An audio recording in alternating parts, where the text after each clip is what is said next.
Good morning friends, स्वागत है आपका आपके अपने YouTube channel study with Ravi Thakur पर। चलिए आज के हिंदू एडिटोरियल वोकैबुलरी की शुरुआत करते हैं।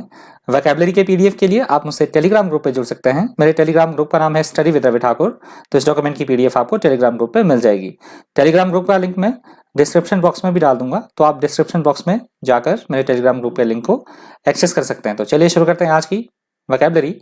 आज की वोकैबुलरी का पहला वर्ड है डिटेंशन। डिटेंशन यहाँ पे नाम की तरह यूज हुआ है।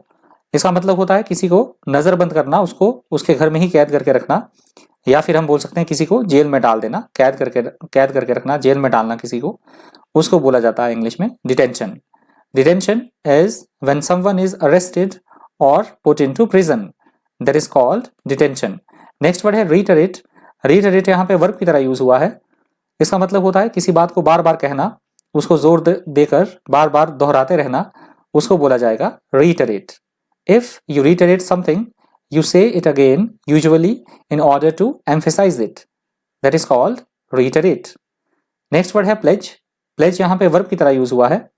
इसका मतलब होता है किसी को वचन देना, वादा निभाना, किसी के साथ अपना प्रॉमिस देना किसी को, या फिर हम बोल सकते हैं अपनी किसी बात के लिए अपनी औपचारिक सहमति जताना, तो उसको बोला जाएगा इंग्लिश में pledge. A formal promise or agreement. That is called pledge. Next word है एलियनेशन। एलियनेशन यहाँ पे नाम की तरह यूज हुआ है।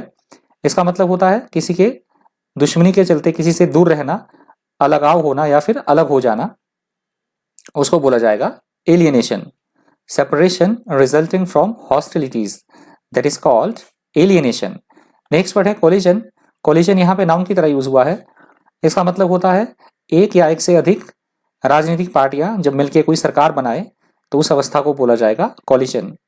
हम बोल सकते हैं उसको गठबंधन की सरकार, या फिर बहुत सारी चीजों का मेल होना, इकट्ठा होना, उनका सम्मिलन होना, उसको बोला जाएगा collision. A government formed by 2 और मोर political parties working together, that is called collision. अगला शब्द है एविसरेट।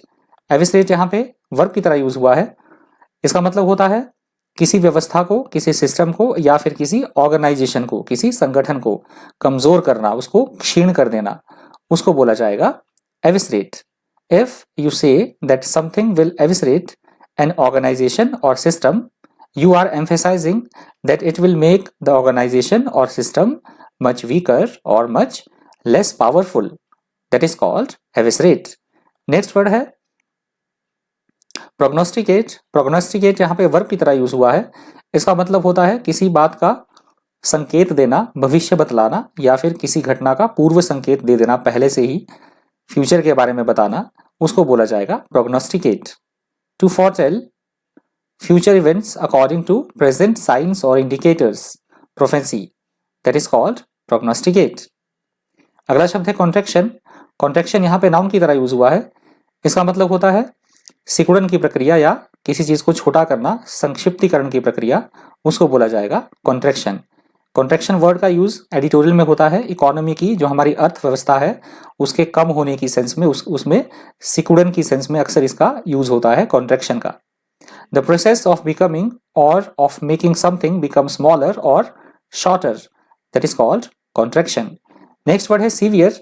सीवियर यहाँ पे एडजेक्टिव की तरह यूज हुआ है। इसका मतलब होता है ऐसी कोई स्थिति या ऐसी कोई बात जो बेहद कष्ट देने वाली हो, गंभीर हो, बहुत ज्यादा कठोर हो, उसको बोला जाता है severe. You use severe to indicate that something bad और अनडिजायरेबल इज ग्रेट और intense, that is called severe. Next word है प्रूडेंट। प्रूडेंट यहाँ पे एडजेक्टिव की तरह यूज हुआ है। इसका मतलब होता है अपनी बुद्धि का प्रयोग करके बहुत चौकसी के साथ, सावधानी के साथ कोई डिसीजन लेना, कोई काम करना विवेकपूर्ण तरीके से, या फिर दूरदर्शिता होना, उसको बोला जाएगा इंग्लिश में prudent. Someone who is prudent is sensible and careful, that is called prudent. Next word है रिसर्जेंस। रिसर्जेंस यहाँ पे नाउन की तरह यूज हुआ है। इसका मतलब होता है किसी को नया जीवन देना, किसी में सुधार करना, पुनरुत्थान करना, नवीनीकरण करना, उसको बोला जाता है resurgence. If there is a resurgence of an attitude और activity, it reappears and grows, that is called resurgence. Next word है डिस्टरप्टेड। डिस्टरप्टेड यहाँ पे एडजेक्टिव की तरह यूज हुआ है। इसका मतलब होता है किसी भी काम में किसी भी कार्यविधि में विघ्न पैदा करना, बाधा पैदा करना, उसमें किसी तरह का अड़ंगा डालना, उसको बोला जाएगा disrupted. To stop something happening as और when it should, that is called disrupted. Next word है कॉन्टेंट्स। कॉन्टेंट्स यहाँ पे वर्ब की तरह यूज हुआ है। इसका मतलब होता है किसी बात का दावा करना। जो एडिटोरियल में इसका यूज हुआ है वो इसी सेंस में हुआ है, किसी बात का दावा करना। और इसके दो अर्थ और अर्थ भी हो सकते हैं, विरोध करना किसी का या फिर किसी के साथ मुकाबला करना। तो ये दोनों अर्थ भी इसके हो सकते हैं कॉन्टेंट्स के, पर जो एडिटोरियल में यूज हुआ है वो हुआ है किसी बात के दावा करने की सेंस में। टू से और argue that something is true, that is called contents. अगला शब्द है इम्पेरेटिव। इम्पेरेटिव यहाँ पे एडजेक्टिव की तरह यूज हुआ है। इसका मतलब होता है ऐसी कोई बात जो बहुत ज्यादा आवश्यक हो, ऐसा कोई काम जो बेहद आवश्यक हो, अनिवार्य हो या बहुत ज्यादा अत्यावश्यक हो, उसको बोला जाता है इम्पेरेटिव। वेरी इंपॉर्टेंट और urgent, that is called imperative. और आज के वोकैबुलरी का अंतिम शब्द है प्रोट्रैक्टेड। प्रोट्रैक्टेड यहाँ पे एडजेक्टिव की तरह यूज हुआ है। इसका मतलब होता है ऐसा कोई काम या ऐसी कोई कार्यविधि, ऐसी कोई प्रक्रिया जो बहुत लंबे समय के लिए चले, दीर्घकालीन हो या चिरस्थायी हो, और खासकर वो कोई अप्रिय घटना हो या कोई अप्रिय बात हो, उसको बोला जाता है प्रोट्रैक्टेड।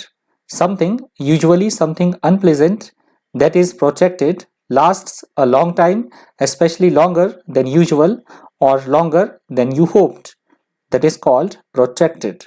तो ये आज के वोकैबुलरी का अंतिम शब्द था। यदि वीडियो आपको हेल्पफुल लगा हो, इन्फॉर्मेटिव लगा हो, वीडियो से कुछ आपने सीखा हो, तो प्लीज़ वीडियो को लाइक कीजिएगा, ज़्यादा से ज़्यादा वीडियो को शेयर कर दीजिएगा। और अगर आप मेरे चैनल पर नए हैं तो चैनल को सब्सक्राइब करना बिल्कुल मत भूलिएगा। तो आज के वोकैबुलरी में इतना ही।